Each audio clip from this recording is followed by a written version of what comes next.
Kopli ametikoolist saab Tallinna rakenduslik kolledž. See juhtub 1. septembrist ning kool saab sellega õiguse anda mitte statsionaarset ka gümnaasiumiharidust. Mida see kõik tähendab? Kohe saame selgust.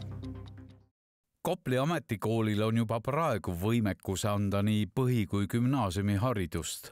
Edaspidi kolledžina on võimalus mittestatsionaarsel õppel saada lisaks ametile ka põhikooli või gümnaasiumi tunnistus. Sest Tallinna Kopli ametikool sellises suuremas visioonis või plaanis tahaks saada kestliku rohemajandamise kompetentsikeskuseks. See sõna rakenduslik kolledž peaks kokku võtma kogu meie tulevase visiooni ja nägemuse haridusest kutseõppes. Kooli uus nimi ja sisu aitab ka kooli õpetajate töökoormust tõsta, et neil ei oleks vajadust mitme kooli vahet tunde anda. Nime muutus on tingitud sellest, et ka sisu peab muutuma. Ja Tallinna Kopli ametikool on praegult jõuliselt käima seda teed, et muutub haridus kättesaadavamaks, järjest paremaks. Me hakkame arvestama suuremal määral tööandjate soove.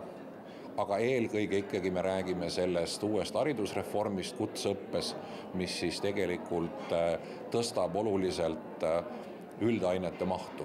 1. septembrist Kopli ametikoolist saab Tallinna rakenduslik kolledž, lühendina TARK. Seal on omad reeglid, mistõttu kool peab sellega kohanema, aga nad võtsid seda vastutust enda kanda ja ma usun, et nad saavad hakkama. Kooli aasta lõpuni läheb kõik siiski endist viisi.